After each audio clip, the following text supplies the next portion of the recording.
Muy bien, entonces ahora corresponde segundo de Samuel capítulo 3. Y vamos a avanzar el 3 y el 4 porque el 4 es pequeñito y de una vez concluye toda esta historia que hemos comenzado la semana anterior. ¿Ya? Si ustedes se dan cuenta, o ya lo vamos a ver al final de todo de todos estos dos capítulos, acá termina justamente la línea de Saúl, si se quiere, el linaje de Saúl como rey y como una autoridad, si se quiere. ¿Ya? Entonces, vamos a ver. El capítulo 3, por ejemplo, en mi Biblia se le titula, ¿no? Como guerra civil, ¿ya? Porque, pero más que una guerra civil, digamos, es una guerra entre dos, ahorita entre dos reinos. No es tanto guerra civil, sino es entre dos reinos porque no está consolidado el reino de Israel. Ahorita está dividido Judá y las demás tribus de arriba, digamos.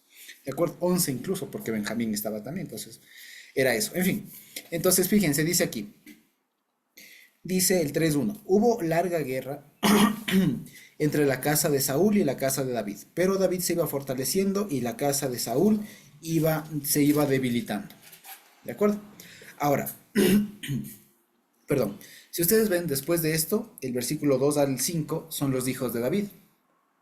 Y después, si vamos al 6 vamos a ver que otra vez dice, como había guerra entre la casa de Saúl y la casa de David, aconteció que. Entonces, aquí vamos a ver que estos dos primeros, estos versículos que se colan, digamos, ahí, rompen la narrativa. Porque dice, ¿no? O sea, hubo larga guerra, el uno iba creciendo, el otro no, perdón, y los dice, y nacieron hijos de David. Y eso después es irrelevante para el resto de la historia, porque lo que nos van a contar es cómo estos dos reinos, digamos, se enfrentan de alguna manera, ¿no? Cómo es que se termina acabando el reino de Isboset en este caso, ¿ya? Entonces, lo primero es eh, que hay una duda, digamos, y les quería preguntar, ¿cómo ustedes comprenderían esto de que la casa de David iba creciendo y la de Isboset o la de Saúl se iba debilitando? Los hijos, por los hijos, o sea, David más hijos, Saúl menos porque les mataban, ¿no? Exactamente. La una, digamos, hay una postura de esas y la otra, digamos, es por el conjunto de todo. Tanto por el poder, el respaldo de la gente, la casa de Divinidad iba creciendo. Ahora vamos a ver como lo veíamos la semana pasada. Todo el relato de David, de Samuel, digamos, está hecho mucho con el ánimo de que David sea presentado como un prototipo, como alguien que no se equivoca, o que cuando se equivoca pide perdón, Dios le restaura, y que detrás de toda la vida de David es la mano del Señor la que está ahí obrando. Entonces, esto, por ejemplo, se ve aquí. O sea, aquí vamos a ver que Isboset desde antes ya se le presentó como un rey que no tenía poder, que el que tenía poder era Abner, ¿no? Él era el que tenía poder, él le puso como rey. Y ahora vamos a ver que tiene un lío con él también.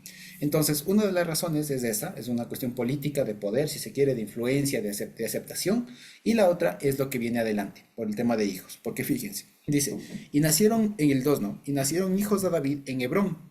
Su primogénito fue Amnón, de Ahinoam jezreelita, su segundo, Kileab, de Abigail, la mujer de Nabal de Carmel, el tercero, Absalón, hijo de Maaca, hija de Talmai, rey de Jesur, el cuarto, Adonías, hijo de Hagit, el quinto, Cefatías, hijo de Abital, el sexto, Itream de Eg, la mujer de David. Estos le nacieron a David en Hebrón. ¿Cuántos hijos entonces tuvo David? Seis Sí. en Hebrón.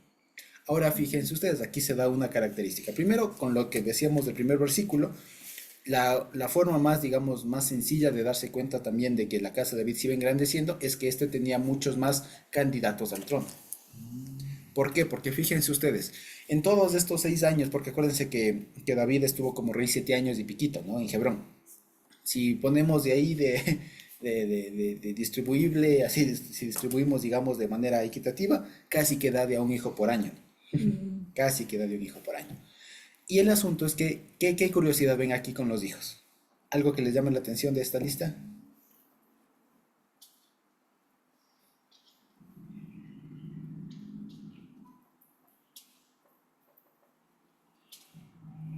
¿Qué pueden ver?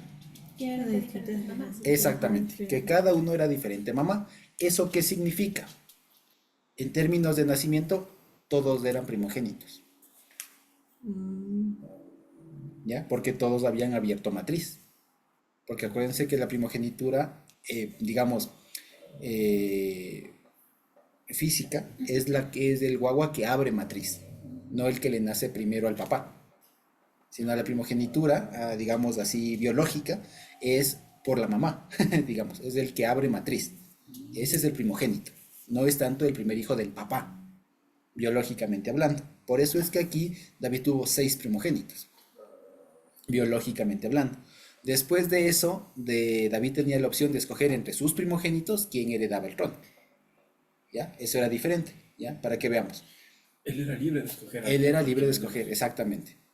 Exacto. A diferencia de, por ejemplo, si con la misma mujer tenía 3, 4 hijos, ahí sí el mejor candidato era el primero, con la misma mamá. Pero como aquí tenía 6 primogénitos, podía escoger entre cualquiera. Eso significa que a David tenía más, digamos, o David tenía muchas más opciones de prolongar su legado. O sea, de que no le pase lo que le pasó a Saúl. ¿Ya? De que murieron todos sus hijos y ya ni modo.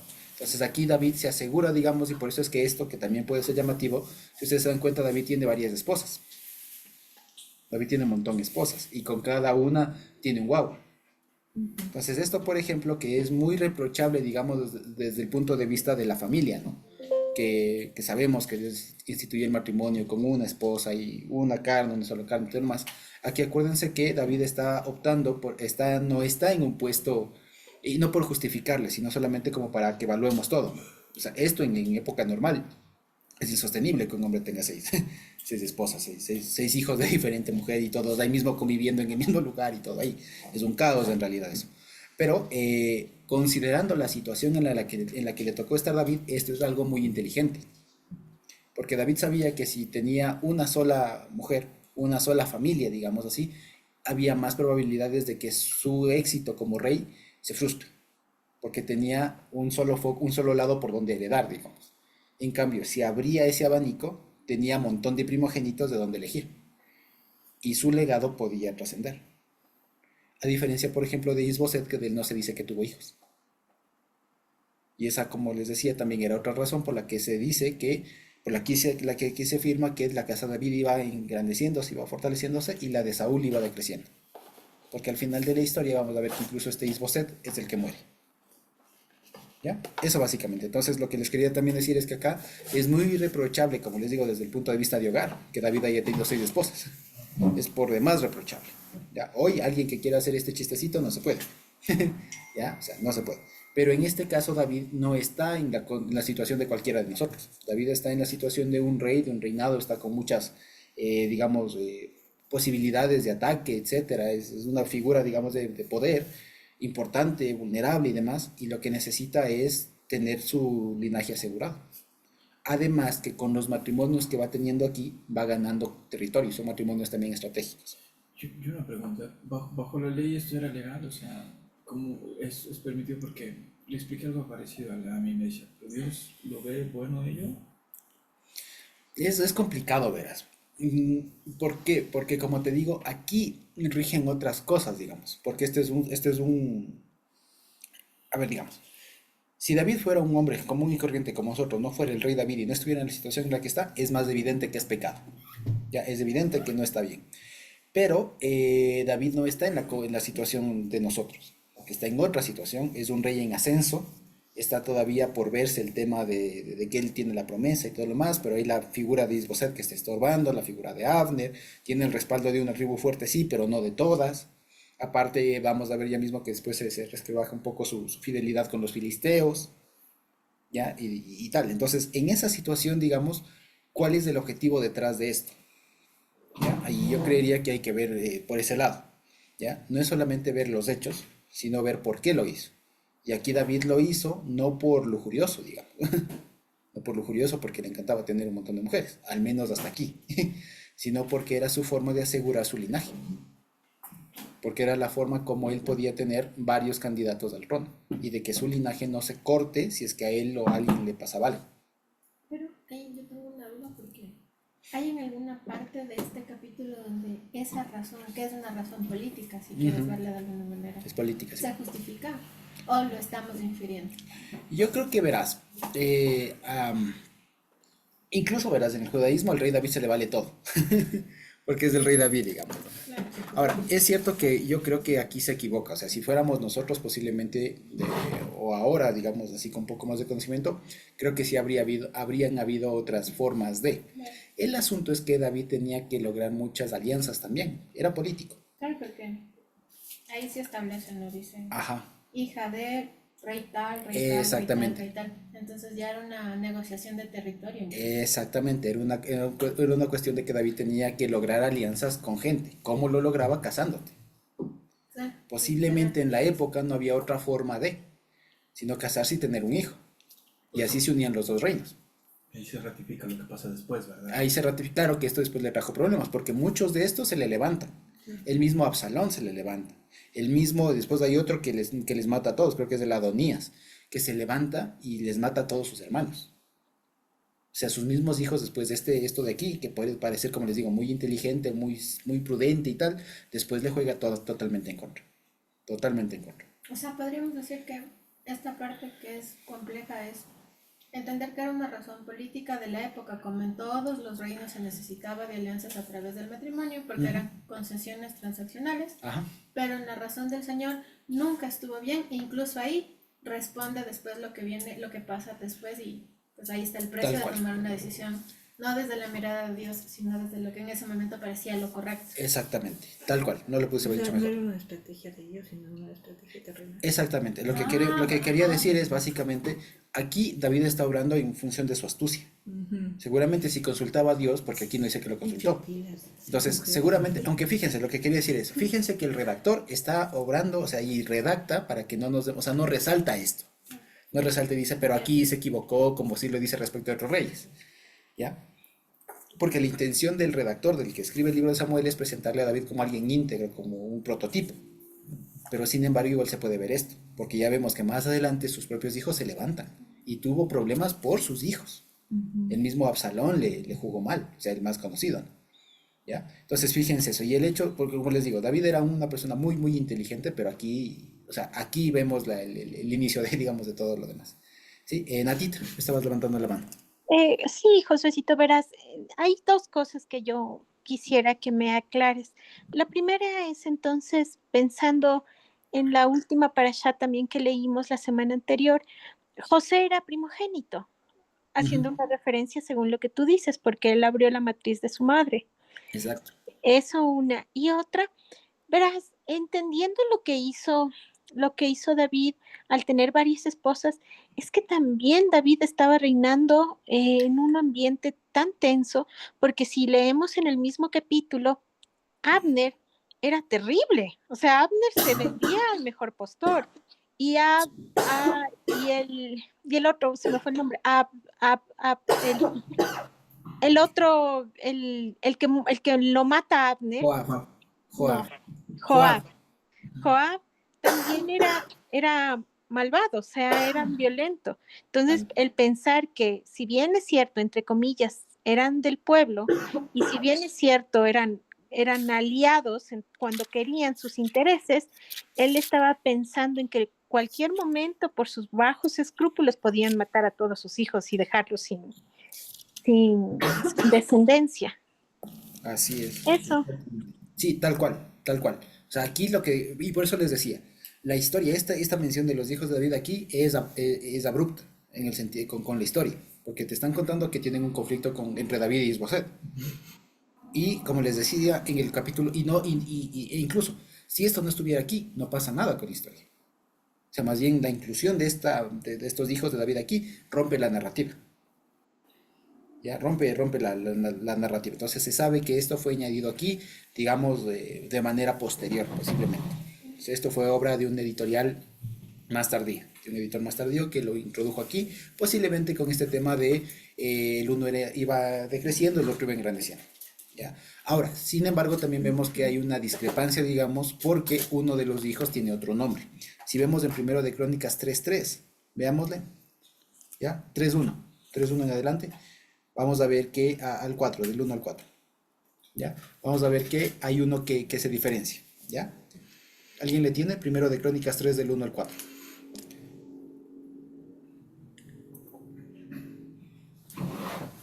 Yo te leo, Josuecito. Gracias, Noita. Estos son los hijos de David que le nacieron de Hebrón. Ujú. Amnón, el primogénito de Noam, Jezreelita. El Ujú. segundo, Daniel de Abigail, la de Carmel. El tercero, Absalón, hijo de Maaca, hija de Talmaí, rey de Jesur. El cuarto, Adonías, hijo de Agüid. El Aquí, quinto, Cefatías de Abital. El sexto, Itream de su mujer. Estos 6 le nacieron en Hebrón, donde reinó 7 años y 6 meses, y en Jerusalén hasta ahí. reinó treinta y Gracias. tres años. Gracias, Noita. Sí, hasta ahí está el 4. Entonces, fíjense ahora, ¿cuál difiere? Hay uno que se llama diferente. Bien. Daniel, exactamente, que es el primogénito en cambio de Abigail. Abigail. ¿Ya? En segundo de Samuel se le llama Kileab, Ajá. ¿no? Kileab. Y en Crónicas, y más adelante también cuando se le menciona, se le llama Daniel, e incluso Danuiel, alguna cosa así, es un nombre medio raro. El asunto es que ella esto despierta una curiosidad, es la siguiente. Kileab significa, viene de Kelef, perro, ¿ya? Y entonces sería como un nombre un poco deshonroso. Entonces algunos suponen que este nombre no era el original, sino que en realidad era Daniel o alguna versión de una variante de Daniel. Y que más bien aquí justamente eso corrobora que sería una inserción posterior, que no era parte de la historia original. Esta inclusión de la lista de los hijos de David. ¿Ya? Entonces aquí hay ese pequeño dato, ¿no? Que en Crónicas se recoge con otro nombre. De hecho, en la Septuaginta también aparece como Daniel, ¿ya? En lugar de Kileab, ¿sí? Y vamos a ver que este nombre Kileab va a ser o el concepto de perro, va a ser muy importante para todo lo que viene, ¿ya? Entonces dice, en fin, eso entonces vemos aquí que David creo que actuó en su, por más que haya sido rey, digamos, por más que haya sido una situación un poco particular y todo, a la final le va a pasar factura y eso significa, y eso más dicho, eso se da a notar o evidencia que no era de parte del Señor eso justamente. O sea que dicho de otra manera, el Señor podía haberle obrado de otra manera para tener cobertura, que es como siempre lo tuvo, no por cuestiones de alianzas políticas, humanas, sino más bien porque la mano del Señor estaba con él. Y él es el que hace estar en paz con los enemigos. ¿De acuerdo? Entonces dice, si vamos al 6 fíjense que retoma lo que dice en el 1, ¿no? Que dice, como había guerra entre la casa de Saúl y la de David, aconteció que Abner se esforzaba por la casa de Saúl. Y había tenido Saúl una concubina que se llamaba Rispa, hija de Aja o de Aya. Y dijo Isboset a Abner, ¿por qué te has llegado a la concubina de mi padre? Y se enojó Abner en gran manera por las palabras de Isboset y dijo, ¿soy yo cabeza de perro que pertenezca a Judá? Yo he hecho hoy misericordia con la casa de Saúl, tu padre, con sus hermanos y sus amigos, y no te he entregado en mano de David, y tú me haces hoy cargo del pecado de esta mujer. Así haga Dios a Abner y aún le añada, si como ha jurado el Señor a David, no haga yo así con él, trasladando el reino a la casa de Saúl, de la casa de Saúl, y confirmando el trono de David sobre Israel y sobre Judá, desde Dan hasta Beerseba. Y él no pudo responder palabra a Abner porque le temía. Hasta ahí. Entonces, ¿qué pasa? Aquí nos introducen este personaje, a esta señora, ¿cómo es que se llama? Rispa, ¿no? Sí, Rispa. A Rispa. Rispa resulta que era una concubina de Saúl. Y hay una cosa que también va a jugar muy importante para después. Cuando una persona con poder moría y alguien tomaba a su esposa o a su concubina, lo que estaba haciendo es reclamar esa posición. O sea, lo que aquí se está viendo es que por la razón que sea, no se dice por qué lo hace, ya no se dice por qué lo hace, pero cómo lo toma Isboset es como una amenaza al trono. Le dice, ¿por qué te acercaste, por qué te estás acostando con la mujer de mi padre? O sea, porque acostarse con la mujer del papá o en este caso del difunto rey es un atentado al actual rey, es decir, yo tengo el lugar que antes tenía el rey. O sea, está reclamando el trono. ¿De acuerdo? Ahora, es cierto que aquí no se dice, digamos, lo que se sabe es que Isboset le acusa. O sea, lo que se sabe que estaba, digamos que, o sea, esta acusación de que se estaba acercando a la concubina de papá es producto de la acusación de Isboset. La historia no nos dice, y Abner se hizo esto, y Isboset se enteró y le acusó. Nosotros nos enteramos a partir de la acusación de Isboset. De ahí es que muchos sugieren que posiblemente no era que pasó esto, sino que más bien era como una calumnia que se está inventando Isboset porque Abner era el que realmente tenía el poder. Por eso es que él, fíjense ustedes después, pongámonos en el ejemplo, Isboset es el rey, bien o mal, pero es el rey. Y viene uno, digamos, y a pesar de que le hace esta afrenta, viene el general y le dice, bueno, ahora yo voy a trasladar el reino tuyo a David. Es raro. Es como que si ahora el presidente le dijera a un ministro, bueno, ahora yo voy a hacer que te deselijan y voy a poner a otro. Es medio raro, o sea, como un inferior le está diciendo al rey que le va a quitar el reino y le va a dar al que él quiere. Si lo notan, es un poco extraño. Y más extraño que todavía Isboset no le diga nada. Entonces lo que aquí se sabe es que Abner realmente era el que mandaba, el que tenía el poder y solo le puso por amor a la casa de Saúl, su padre. Y que bueno, ahí dicen, ¿no? Que Isboset no le dijo nada porque le tenía Porque miedo. le tenía miedo. O sea, lo que se corrobora es que Abner era el que tenía el poder de todo ese reinado. Él era el duro. O sea, y se lo puede entender que fue como un reclamo que hizo Isboset, como una paranoia que tuvo por... Puede haber dos, o sea, ahí hay dos opciones. La una, que haya sido cierto el reclamo, y en ese caso estaría justificado y se le presentaría a Abner, como decía Nati, como alguien medio loco que hace esto y todavía va y le traiciona, porque al final esto es traición, ya, esto es traición. O la otra, que sea una mentira, o sea, que sea una calumnia, y que entonces Abner se desentiende y actúa, digamos, de una manera más honesta, digamos. El asunto es que no nos dice, porque a la larga eso no importa. ¿Ya? ¿Por qué no importa? Porque a dónde desemboca todo esto es a que David consolide el reino. Entonces, haya sido cierto esto, o sea, que el hombre haya estado con la concubina, o no, no importa, porque después incluso Abner se va a terminar muriendo, y después va a Ishboset a terminar muriendo. O sea, todo esto no, digamos, no tiene mayor validez que mismo pasó, porque a la larga todo desemboca a que David consolide el reino. Que David sea el único con figura de rey, con autoridad de rey, que pueda, digamos, regir sobre todo el país, ¿sí? Eso básicamente. Ahora, ¿por qué les decía que esto del perro es importante? Porque fíjense cómo él reacciona, ¿no? En el 8, dice, y se enojó Abner en gran manera por las palabras de Isboset.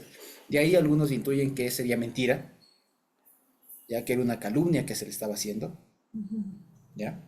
Pero, bueno, más allá de eso. Entonces dice, soy yo cabeza de perro que pertenezca a Judá, ¿ya? Y esto es raro, esto es muy raro, ¿ya? Porque no se entiende. Si yo les digo ahora, ¿qué entienden ustedes que un general me diga, oye, ¿por qué me dices, soy yo acaso cabeza de perro de Judá? Literalmente ahí dice que Rosh Kelev li Yehudá, o sea, cabeza de perro de Judá. Entonces, ¿eso qué se entiende? Eso no se entiende. La una, hay dos opciones. La una es que la palabra Kelev, que es perro, digamos, lo que le está diciendo aquí es que se utiliza la frase cabeza de perro como un insulto, como algo denigrante. ¿Ya? O sea, lo que él está diciendo, he sido yo como si era un cualquiera de los de Judá, pero eso no tiene sentido. ¿Ya? O sea, lo que él se sentiría, si es que entendemos cabeza de perro, estaría entendido como un insulto. O sea, tú me estás denigrando. ¿Ya? ¿Por qué? Porque el perro, la figura del perro en esa época era un animalito no muy preciado. Hoy tenemos perritos y queremos mucho, incluso se resalta la capacidad de lealtad del animalito y todo lo demás, ¿no? Pero en la época era lo peor. Incluso hay registros en otros lados en donde decir, por ejemplo, la cola del perro es decirle a alguien que es lo último, que es la peor basura, ¿ya? Y que aquí, por ejemplo, diga cabeza de perro es algo todavía medio extraño. Sin embargo, hay otra opción, ¿ya? Y la otra opción que parece más interesante es la siguiente, que no hay que leer Kelev, sino Kalev. Y ahí tiene más sentido. ¿Acaso soy yo cabeza de Kalev de Judá? Porque Kalev era uno de los clanes más importantes de Judá. Lo que él está diciendo es, oye, ¿acaso yo soy un adversario tuyo? ¿Acaso yo soy de los de Judá? Mira cómo yo he hecho solidaridad contigo, te he puesto en el reino por amor a David, a Saúl tu padre. Y eso tiene mucho más sentido. Entonces, no leer Kelev, perro, sino leer Kalev. ¿Ya? Yo soy líder. Exacto. ¿Acaso yo soy un líder de los judíos? De Judá. O sea, me estás tratando como tu enemigo, le dice. En el caso yo soy de los otros. Ahí tiene mucho más. Tiene más sentido que decir cabeza de perro. Entonces, fíjense, no lean Kelef, lean Caleb. ¿De acuerdo?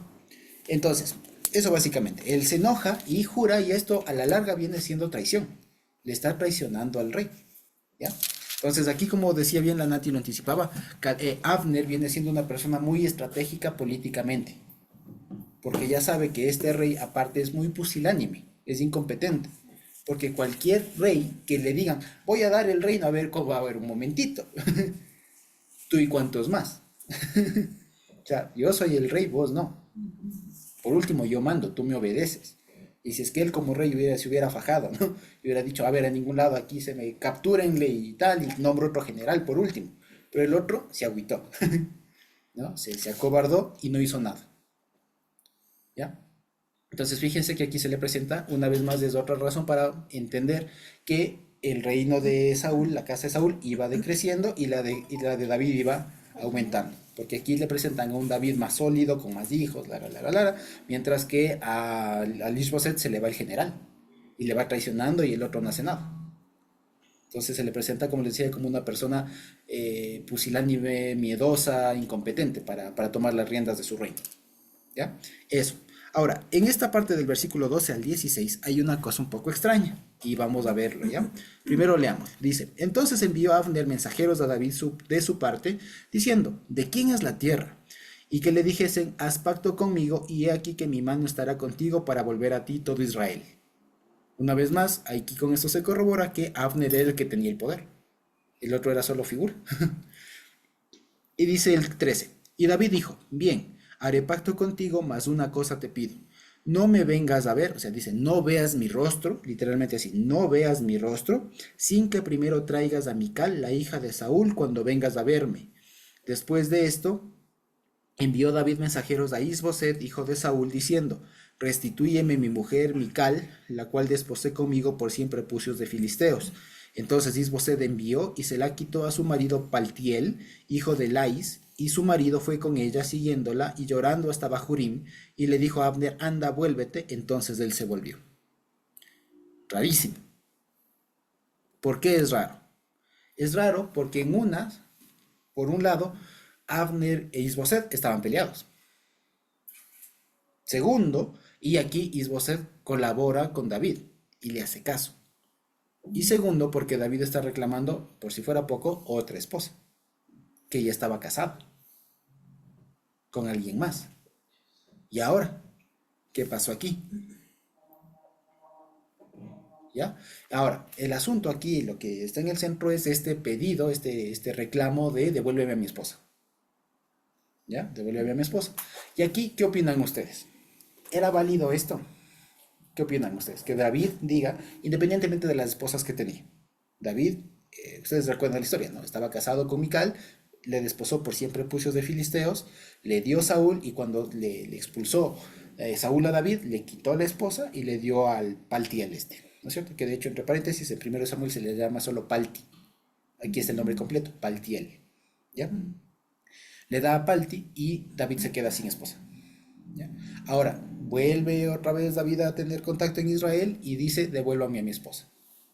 ¿Qué opinan eso? ¿Se podía? ¿No se podía? ¿David lo hizo bien? ¿Lo hizo mal? Otra vez tal vez otra jugada estratégica en ello. Muy bien, un punto es jugada estratégica porque venía siendo todavía una hija del rey anterior. Por lo tanto, era candidata también al trono, el esposo. Entonces era una especie así como reina consorte, entiendo que se llama, alguna cosa así. Punto uno. Pero, ¿por qué es que Ishboset no dice no? ¿Ya? Uno, porque era pusilánime, miedoso y todo lo demás. Pero ¿por qué incluso Ishboset no le dice, oye, pero tú ya estás casado? Tú ya estás casado, ¿por qué quieres todavía? Y además, la esposa, la Mical, está casada. Porque el matrimonio de Mical fue ilegal. O sea, primero el rey Saúl ilegalmente le quitó esa esposa. Entonces, esa acción no era legal. Nunca dejó de ser la esposa de David, entre comillas, en la legalidad.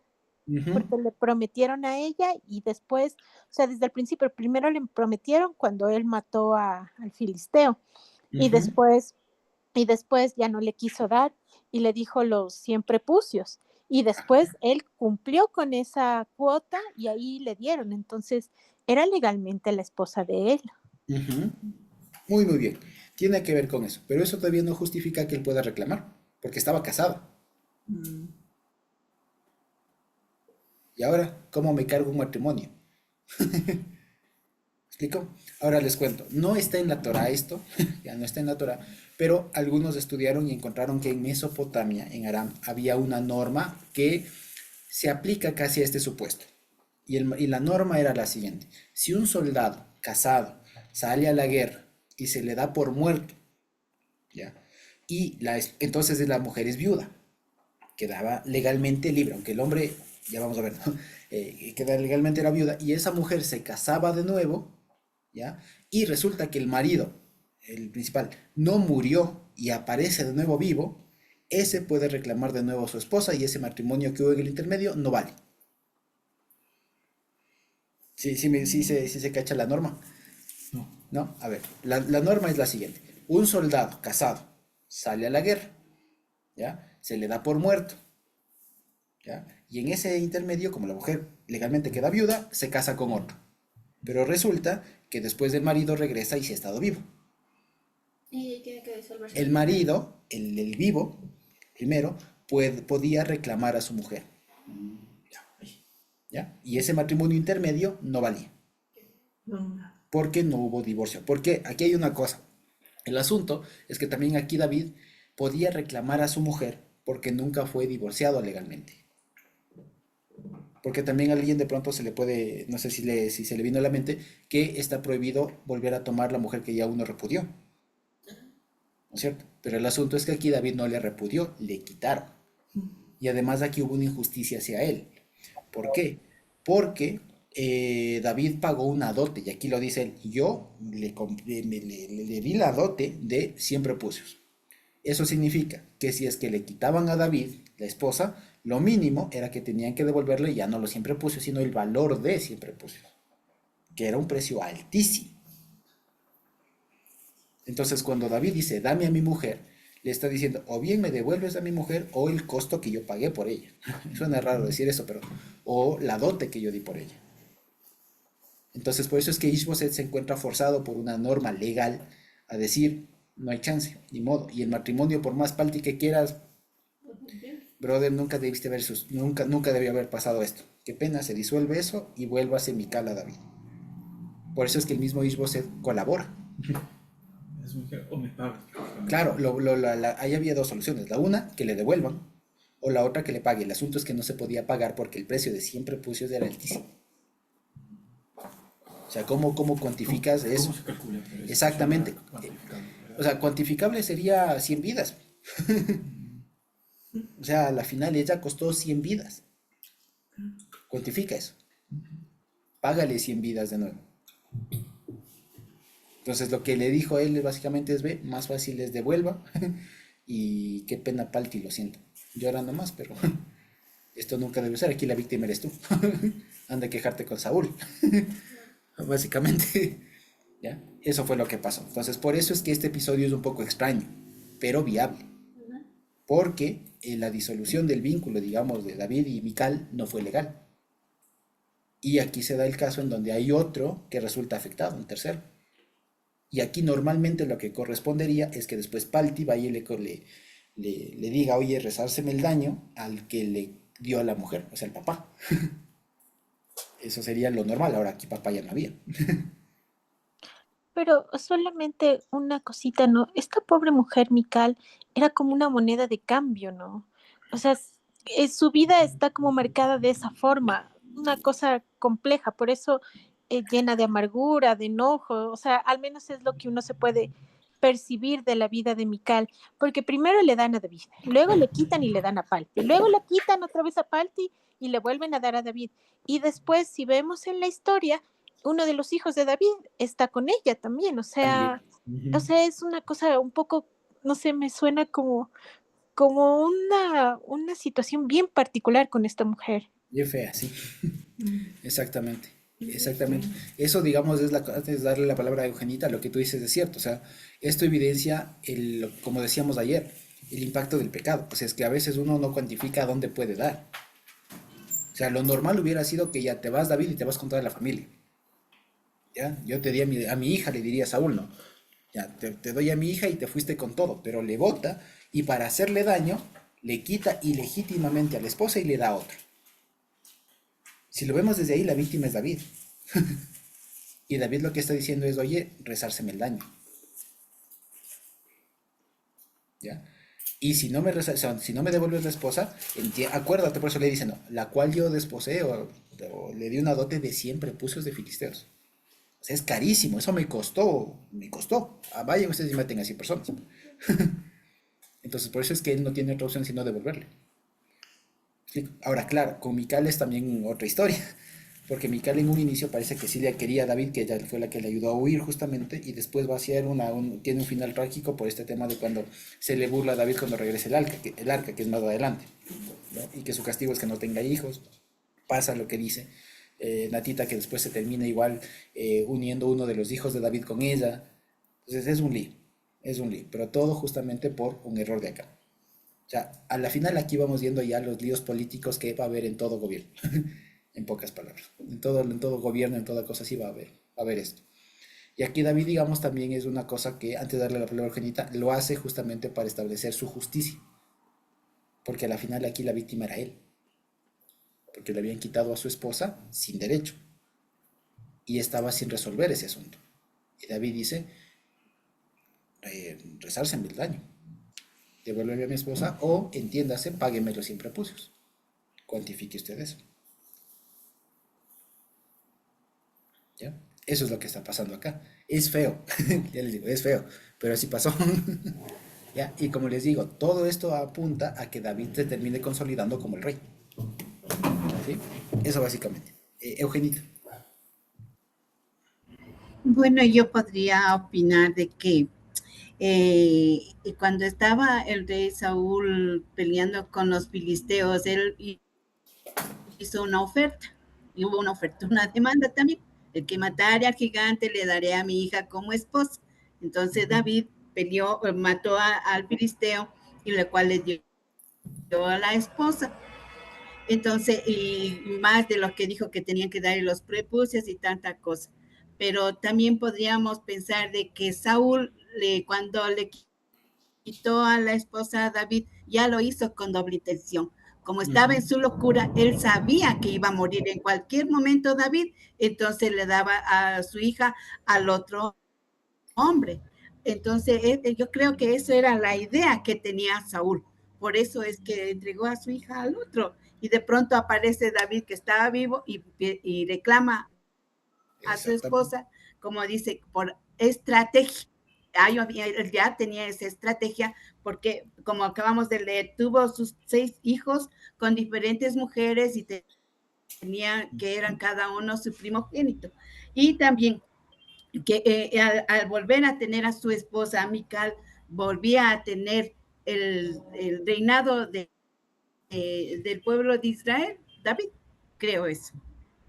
Sí, en realidad era por eso. La una porque hubo un daño, como bien lo dice, y la otra porque al haber sido, o al haber ser Mical, una hija del rey difunto, era más legítimo incluso su reino digamos, ya no como un intruso, digamos, ¿no? Que viene y se toma el reino de Saúl, sino alguien que se casó con la hija del rey. ¿Sí lo ven? Entonces ahí la transición era más pacífica. Entonces, cosas pasan. O sea, aquí está un lío enorme. Aquí hay un lío horrible, digamos. En fin. Entonces, otro asunto. Ahora, del 17 al 39, vamos a ver toda la historia del asesinato de Abner. ¿Ya? Vamos a leer de corrido y después volvemos sobre algunas cosas. ¿De acuerdo? Entonces dice: y habló Abner con los ancianos de Israel diciendo: hace ya tiempo procuraban ustedes que David fuera rey sobre ustedes. Ahora pues háganlo, porque el Señor ha hablado a David diciendo: por mano de mi siervo David libraré a mi pueblo de Israel por mano de la mano de los filisteos y de la mano de todos sus enemigos. Habló también Abner a los de Benjamín, y fue también Abner a Hebrón a decir a David todo lo que parecía bien a los hijos de Israel y a toda la casa de Benjamín. Vino pues Abner a David en Hebrón, y con él 20 hombres, y David hizo banquete a Abner y a los que con él habían venido. Y dijo Abner a David: yo me levantaré e iré y juntaré a mi señor el rey a todo Israel para que hagan contigo pacto y tú reines como lo desea tu corazón. David despidió luego a Abner y él se fue en paz. Y aquí que los siervos de David y Joab venían del campo y traían consigo un gran botín, pero Abner no estaba con David en Hebrón, ya que pues ya lo había despedido y él se había ido en paz. Y luego que llegó Joab y todo el ejército que con él estaba, y fue dado aviso a Joab diciendo, Abner, hijo de Ner, ha venido al rey y él le ha despedido y se fue en paz. Entonces Joab vino al rey y le dijo, ¿qué has hecho? He aquí Abner vino a ti, ¿por qué pues le dejaste que se fuese? Tú conoces a Abner, hijo de Ner. No ha venido sino para engañarte y para enterarse de tu salida y de tu entrada y para saber todo lo que tú haces. Y saliendo Joab de la presencia de David, envió mensajeros tras Abner, los cuales le hicieron volver desde el pozo de Sira, sin que David lo supiera. Y cuando Abner volvió a Hebrón, Joab lo llevó aparte en medio de la puerta para hablar con él en secreto, y allí, en venganza de la sangre de Asael su hermano, le hirió por la quinta costilla y murió. Cuando David supo después de esto, dijo, inocente soy yo y mi reino delante del Señor para siempre de la sangre de Abner, hijo de Ner. Caiga sobre la cabeza de Joab y sobre toda la casa de su padre, que nunca falte de la casa de Joab quien padezca flujo, ni leproso, ni quien ande con báculo, ni quien muere espada, ni quien tenga falta de pan. Joab pues y Abisai su hermano mataron a Abner, porque él había dado muerte a Asael, hermano de ellos, en la batalla de Gabaón. Entonces dijo David a Joab y a todo el pueblo que con él estaba, rasquen sus vestidos y ciñanse de cilicio, hagan duelo delante de Abner, y el rey David iba detrás de la cama, dice, sí, del féretro, del ataúd, pues. Y sepultaron a Abner en Hebrón, y alzando el rey su voz, lloró junto al sepulcro de Abner, y lloró también todo el pueblo, y lamentando el rey al mismo Abner, decía, había de morir Abner como muere un villano, tus manos no estaban atadas, ni tus pies ligados con grillos, caíste como los que caen delante de malos hombres. Y todo el pueblo volvió a llorar sobre él. Entonces todo el pueblo vino a persuadir a David que comiera antes que acabara el día, pero David juró diciendo, así me haga el Señor y aún me añada, si antes de que se ponga el sol gustare yo pan o cualquier otra cosa. Todo el pueblo supo esto y le agradó, pues todo lo que el rey hacía agradaba a todo al pueblo. Y todo el pueblo y todo Israel entendió aquel día que no había procedido del rey el matar a Abner, hijo de Ner. También dijo el rey a sus siervos, ¿no saben que un príncipe y grande ha caído hoy en Israel? Y yo soy débil hoy, aunque ungido rey, y estos los hijos de Sarbia son muy duros para mí. El Señor dé el pago al que mal hace conforme a su maldad. ¿De acuerdo? Entonces, historias, o sea, esto es una novela. ¿Ya? ¿Qué pasa acá? Abner viene y dice, como ya le dijo a Mefiboset, te voy a transferir el reino. Él se pone a hacer de canciller, sería. Va a hablar con los ancianos de Israel y con los de Benjamín. ¿Por qué hace esta diferencia? ¿Por qué? ¿No se supone que entre los de rey Israel también estaban los de Benjamín? ¿Por qué les distingue? ¿Por qué? A ver. Porque Saúl era de la tribu de Benjamín. Muy bien. Saúl era de la tribu de Benjamín. Entonces, fíjense. Entonces Abner es muy cauto, muy prudente, muy estratégico en eso, ¿no? Sabía moverse en ese ámbito, era lo suyo. Entonces habla con los de Israel, habla con los de Benjamín y les dice, ustedes desde hace rato querían que David sea su rey. Hoy pueden hacerlo porque la palabra del Señor es esta. Y fíjense, dice, ¿no? En el 18, por la mano de mi siervo David libraré a mi pueblo Israel de mano de los filisteos y de mano de todos sus enemigos. Pequeño detalle. De David no se dijo esto. ¿Sí sabían eso? De David no se dijo esto. ¿De quién se dijo esto?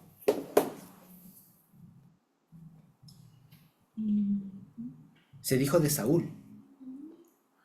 Cuando le ungen por rey a Saúl, ahí fue la palabra de Dios. Cuando le exogió a Saúl como rey, ahí fue, y este me será para librarle de la mano de los filisteos. Y este discurso que hace Abner es muy inteligente en ese sentido, y le dice, lo que está diciendo prácticamente es la promesa de Dios que le hizo a Saúl, ahora está con David. O sea, es legítimo darle a él el trono, es lo que está diciendo. Pero es muy inteligente este cambio, digamos, o si se quiere, esta reinterpretación de la palabra de Dios, que en un inicio era para Saúl, ahora Abner le aplica a David. ¿Ya? Si ustedes recuerdan la historia de cuando se le ungió a Saúl como rey, esto fue lo que se dijo de Saúl, no de David. ¿Ya? En fin, entonces después habla con los de Benjamín, David le recibe, hace un gran banquete, a la final eran conocidos, los dos eran de la corte del rey Saúl, tanto Abner como David, y se va en paz. ¿Qué pasa? Llega Joab. Joab, acuérdense, era primo de David, pero de sus generales, de sus hombres de confianza, sus más valientes hombres.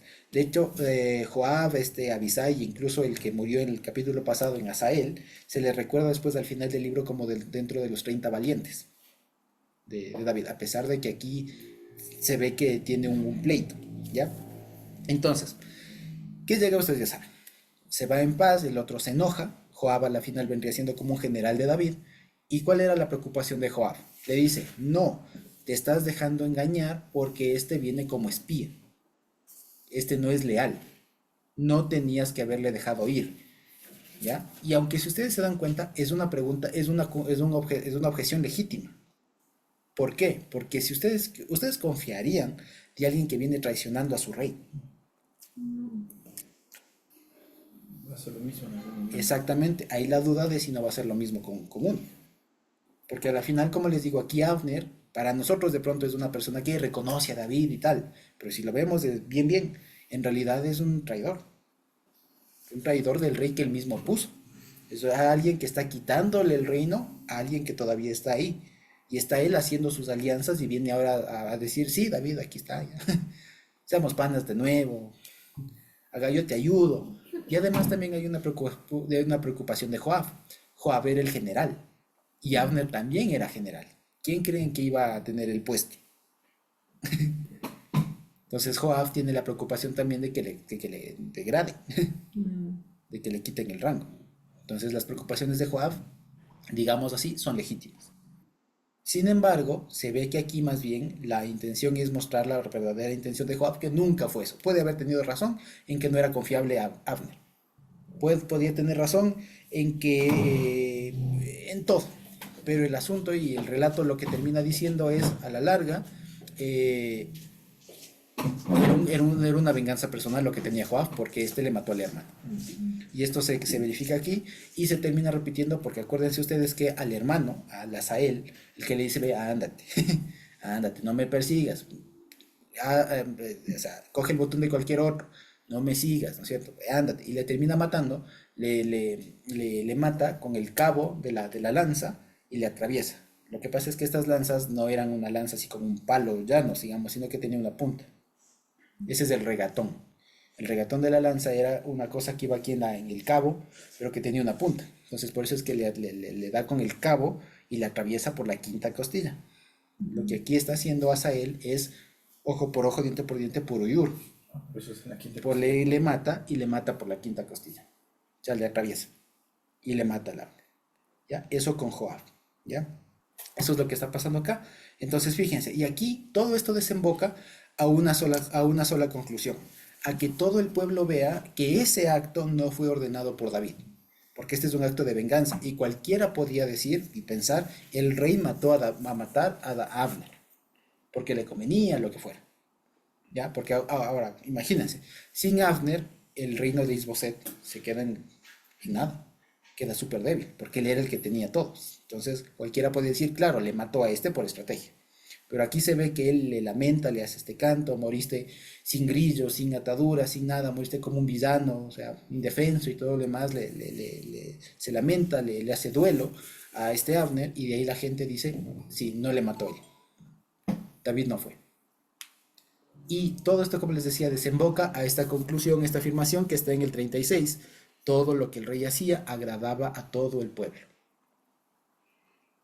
¿Sí? Lo que se ve es que todo el relato y la intención del que está escribiendo esto es para resaltar, como les decía, la figura de David.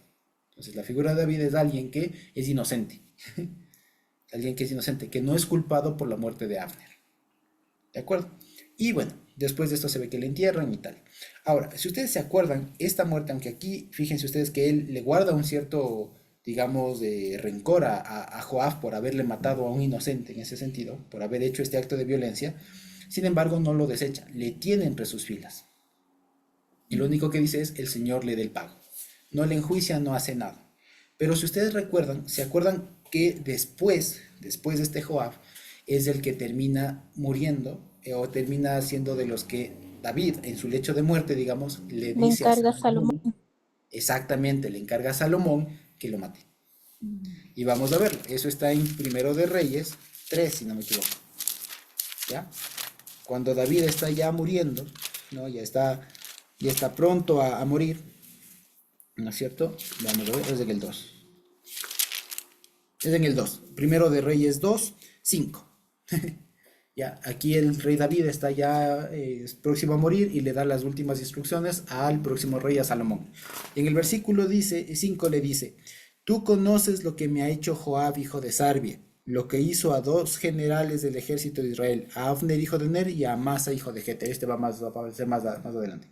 ¿Ya? Los cuales él mató derramando sangre en tiempo de paz, no es cierto, perdón, derramando en tiempo de paz la sangre de guerra y poniendo la sangre de guerra en el talabarte que tenía sobre sus lomos y en los zapatos que tenía a sus pies.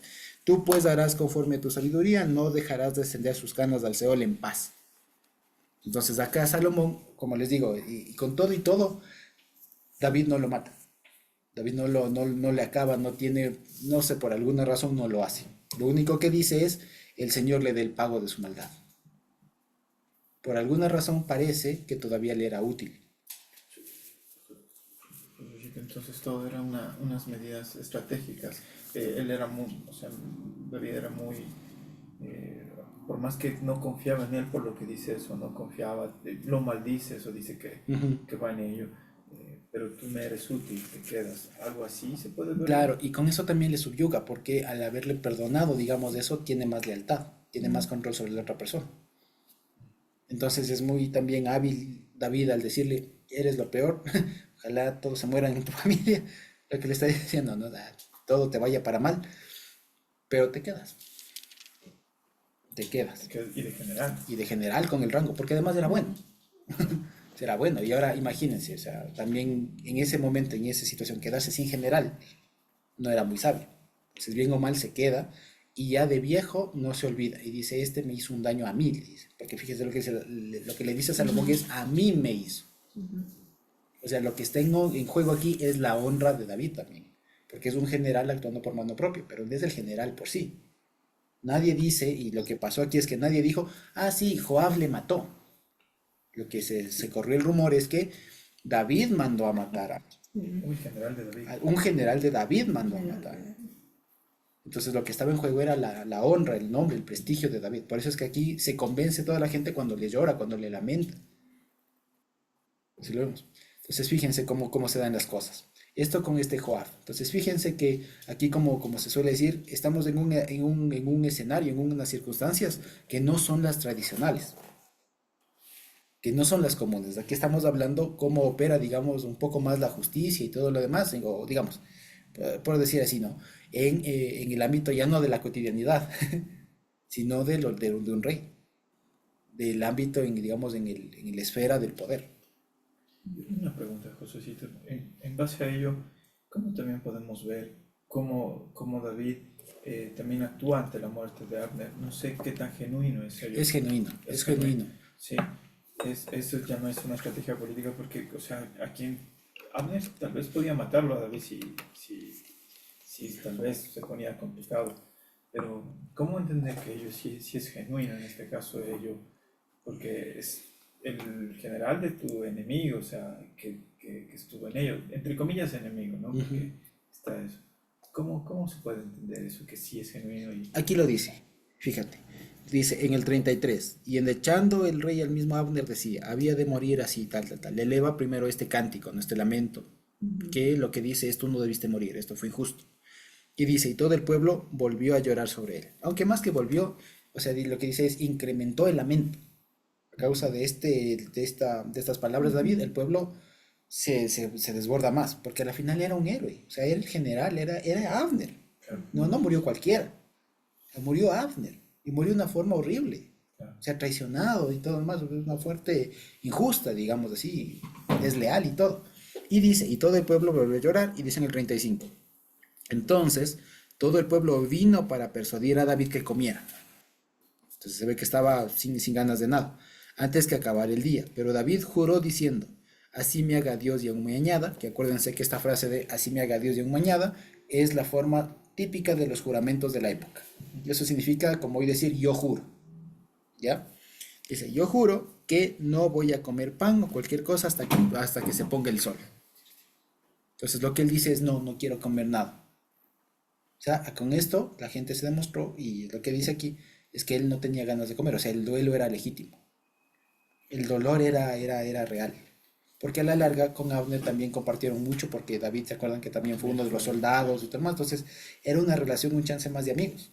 O sea, en términos normales, no debió haber pasado esto. No debió haber pasado que David tenga su propio ejército, que sea desterrado, que regrese, que después sean en contra y todo lo demás. Lo que Abner terminaba haciendo era, digamos así, era hacer sus órdenes, estaba haciendo su trabajo de murió el rey, ponle al que sigue. Si lo vemos desde cierta perspectiva, ¿no? El otro no hace nada, le injuria, lo que fuera, ya nada. Vamos acá con el que sí es. Y muere de una forma muy bochornosa, muy fea. A traición y todo. Y David le conocía, digamos. Entonces, lo que él aquí se demuestra con esto, que él no tuvo que ver. Que él realmente le apreciaba, era su amigo. Habrán compartido batallas, qué sé yo. ¿Sí? Entonces era auténtico, digamos, el duelo de él. Natita. Yo tengo una pregunta, Josuecito.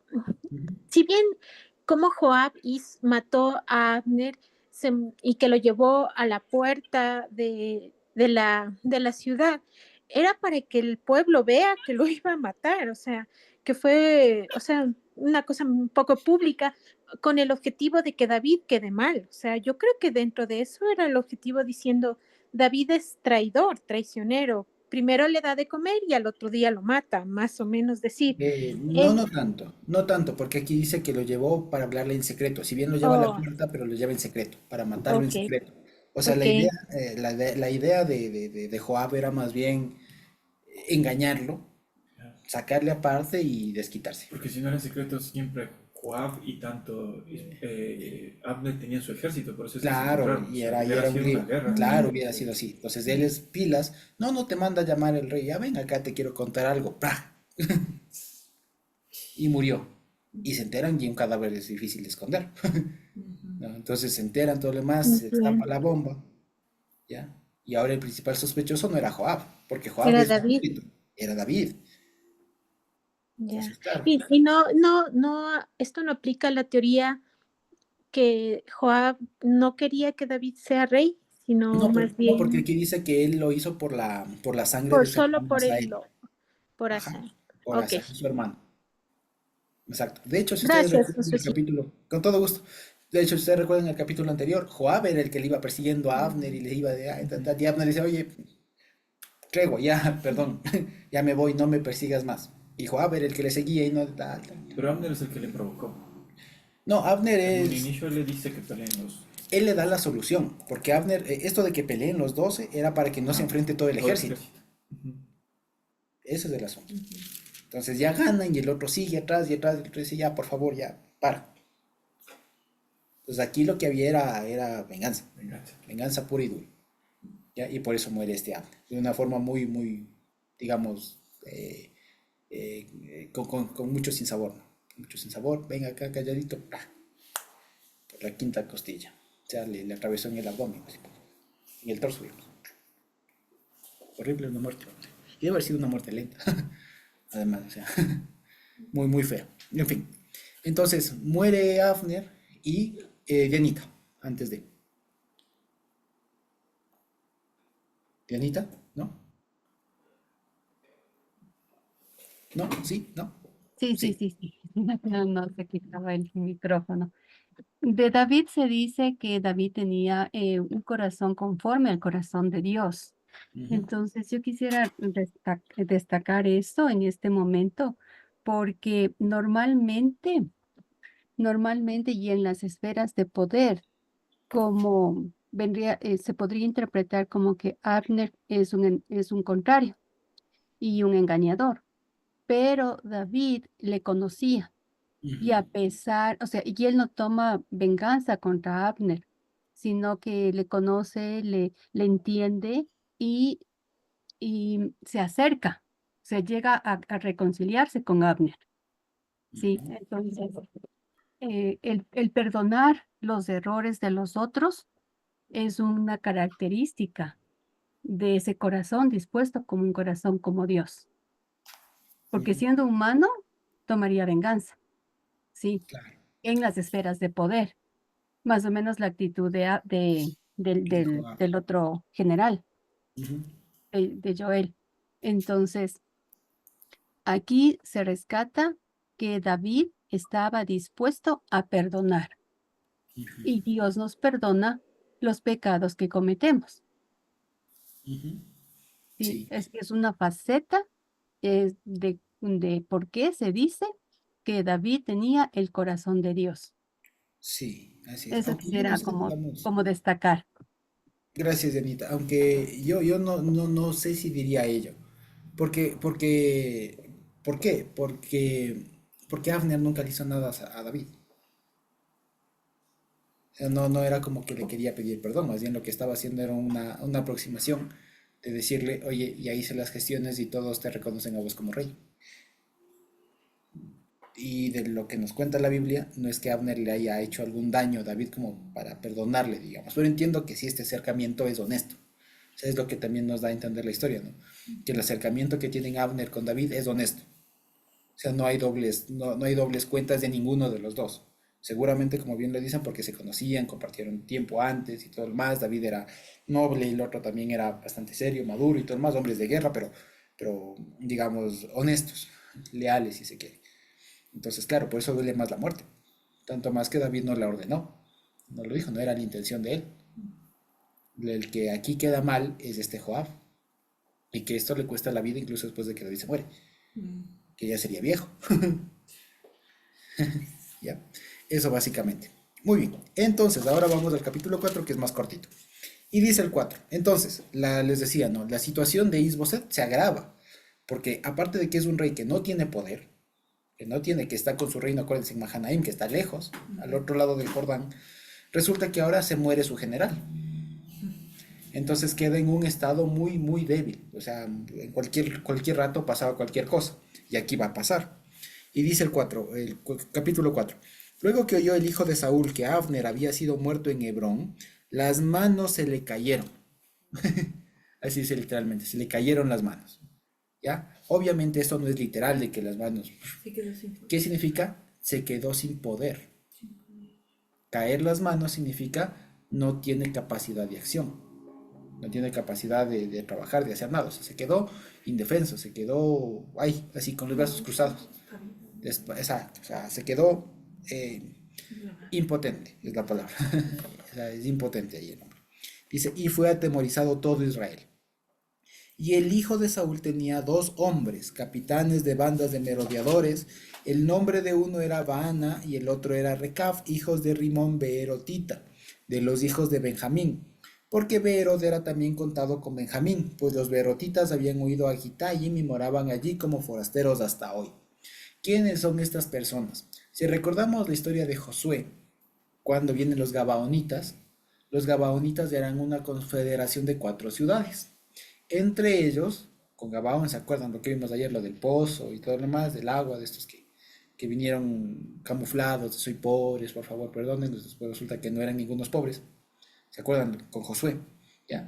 Estos de Gabaón tenían una confederación con varias ciudades, eran confederación de 4. Una de ellas era esta Beerot, que Beerot literalmente significa pozos, fuentes de agua, que de hecho es el equivalente en árabe de Beirut, significa pozos. ¿De acuerdo? Beerot. Entonces, ¿qué pasa aquí? Aquí lo que pasa es que, acuérdense ustedes lo que pasó en el capítulo pasado de que esta pelea de los 12 y 12 de Abner con Joab es a propósito de Gabaón.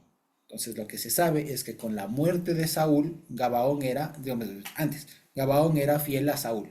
Con la muerte de Saúl hay problemas ahí. Hay problemas ahí y parece que esa fracción, digamos, de los Gabaonitas de esta confederación se divide. Los de Gabaón se quedan con David y los otros le siguen apoyando a Isboset. ¿Ya? Y por eso es que dice que esto tenían banda de merodeadores, o sea, de asesinos de sueldo, pues mercenarios. Mercenarios, ¿ya? Entonces, eh, Y dice que estas personas habían huido a otra ciudad que no se sabe la locación, a Gitaim, y moran allí como forasteros hasta hoy. ¿De acuerdo? Entonces estas personas, acuérdense que estos beerotitas eran más bien cananeos que no fueron exterminados porque fueron beneficiarios de ese acuerdo que tuvo Josué con los gabaonitas. ¿De acuerdo? Entonces eran extranjeros y esto va a pesar mucho por lo que sigue. En el 4. Y Jonathan, y este también es otro versículo que rompe, que rompe un poco la historia. Dice, y Jonatán, hijo de Saúl, tenía un hijo lisiado de los pies. Tenía 5 años de edad cuando llegó de Jezreel la noticia de la muerte de Saúl y de Jonatán, y su nodriza le tomó y huyó, y mientras iba huyendo apresuradamente se le cayó el niño y quedó cojo. Su nombre era Mefiboset. ¿Ya? Famoso Mefiboset. Ahora, pequeño detalle. Este nombre no corresponde al nombre de Mefiboset. ¿Por qué? Porque Mefiboset significa algo así como el que difunde vergüenza. Después se pone. ¿Ya? El nombre de él no fue Mefiboset, porque nadie le pone a su hijo difundidor de vergüenza. ¿Ya? Y hay algunos que, por ejemplo, a este Mefiboset después en Crónicas, perdón, se le recuerda con otros nombres. Entre ellos, por ejemplo, Merribaal, por ejemplo, o Mefibaal. También hay un Mefiboset, un Mefibaal o también Meribbaal. Entonces lo que se compone, lo que se concluye es que primero el nombre Mefiboset, al igual que Ishboset, no son los nombres de ellos. El nombre original de Ishboset era Ishbaal, acuérdense. ¿Ya? Y el de aquí no era Mefiboset, sino Meribbaal. Merib es de juzgar y Baal de Dios. Es más o menos algo así como Dios es el que juzga, algo así, o el que increpa, digamos, el que apela, por así decirlo, el que actúa en un juicio. ¿De acuerdo? Pero, y acuérdense que cuando aquí, incluso en estos nombres, es un nombre teofórico, Baal no estaría aquí como es un descendiente de Jonathan, no, la palabra Baal no se haría referencia al dios Baal, sino a Baal como Señor, refiriéndose al Dios, a Dios, ¿de acuerdo? Entonces eso es lo que significaría que su nombre es Mefiboset, entonces Mefiboset no es el nombre original, seguramente fue Meribbaal, ¿de acuerdo? Meribbaal, ¿de acuerdo? Entonces, como les decía, esta noticia de este hijo de aquí, de Jonathan, rompe la historia, porque te están contando que Ishbaal se quedó sin energía, se quedó impotente. ¿Y eso qué tiene que ver aquí? Entonces, la razón por la que le incluyen es porque aquí al final de la historia va a terminar muriendo Isboset, ¿cierto? Muere Isboset y cualquiera diría ya acabó el linaje de Saúl. Y entonces la mención de aquí de este Meribbaal, le voy a decir, ¿ya? De Mefiboset como le conocemos, es como para dejar un guiño de que no acabó todo el linaje de Saúl. Eso nada más. Entonces dice el 5. Los hijos pues de Rimón Beerotita, ¿se dan cuenta? Que recoge la de arriba. ¿Ya? Dice, Recab y Baana fueron y entraron en el mayor calor del día en casa de Isboset, el cual estaba durmiendo la siesta en su cámara, en su dormitorio. Y aquí la portera de la casa había estado limpiando trigo, pero se durmió. Y fue así como Recab y Baana, su hermano, se introdujeron en la casa. Cuando entraron en la casa, Isboset dormía sobre su lecho en su cámara, y lo hirieron y lo mataron y le cortaron la cabeza, y habiéndola tomado, caminaron toda la noche por el camino del Arabá, o sea, caminaron todita esa noche, y trajeron la cabeza de Isboset a David en Hebrón.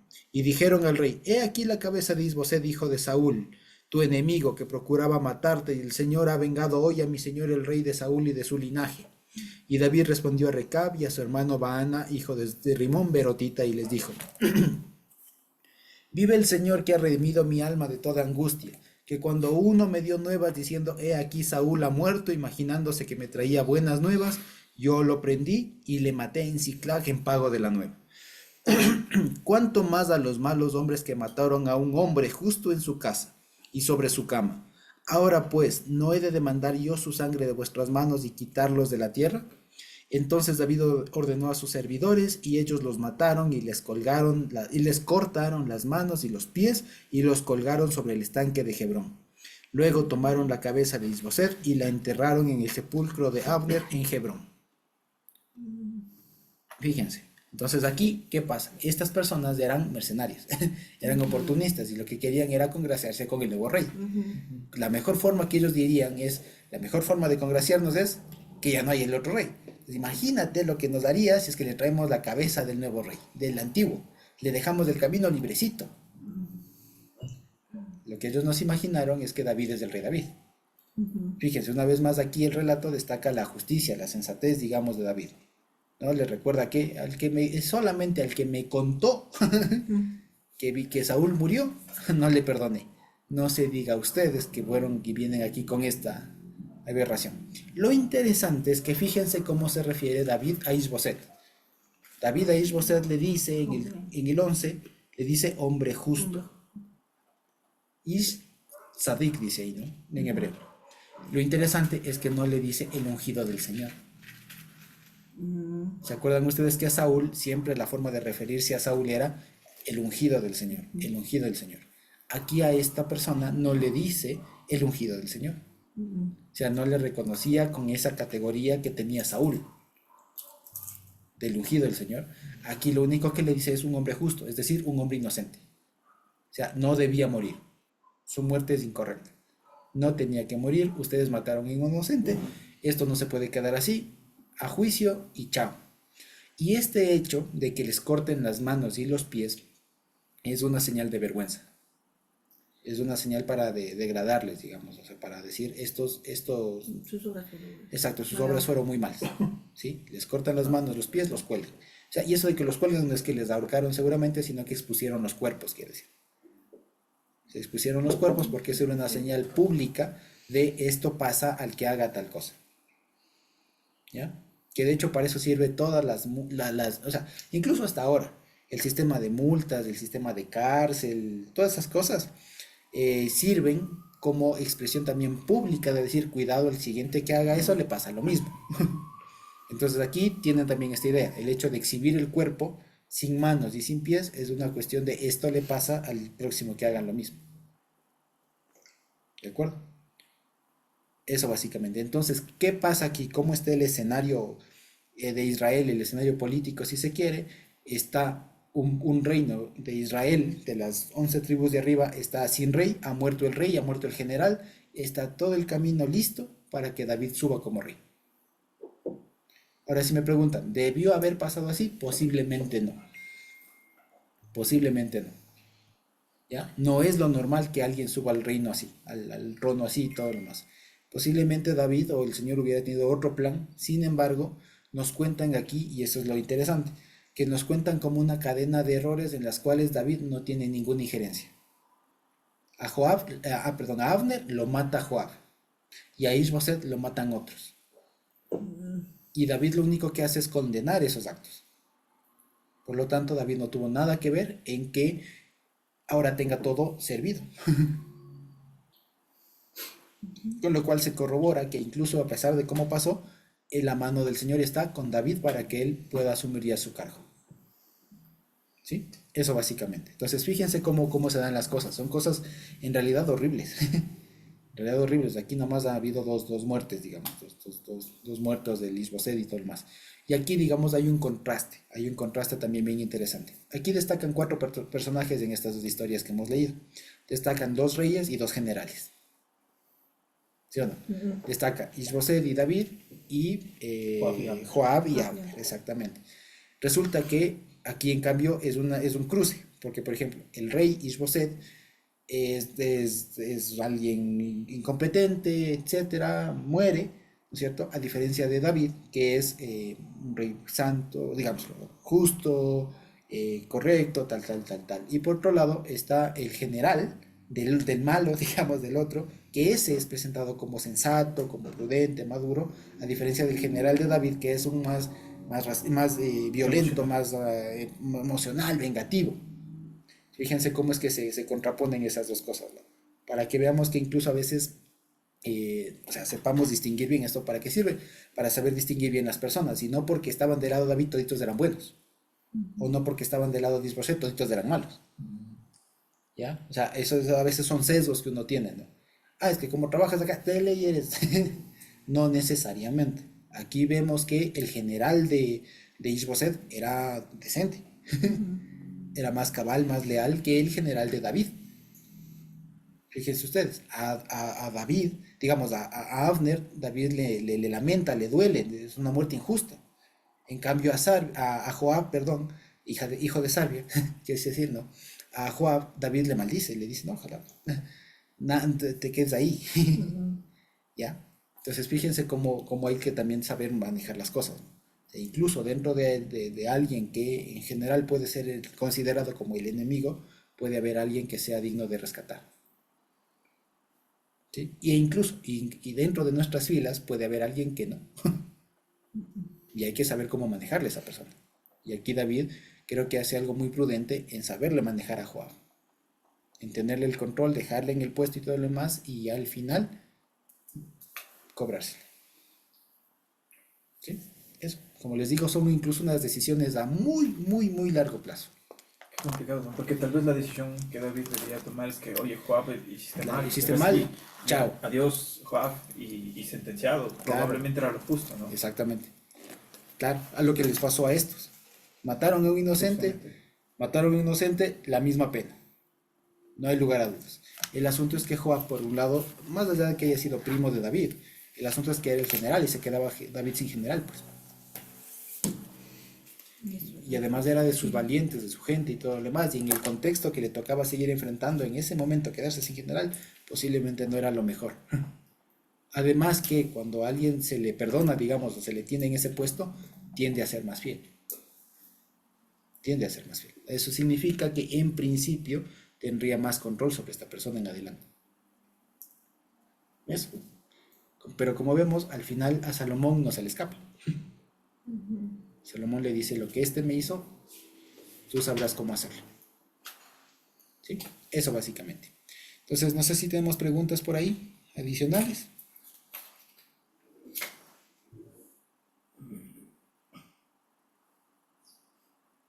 ¿No? Y si no, podemos ir terminando la grabación por hoy. Sí, creo que no hay preguntas. Bendito Dios, entonces.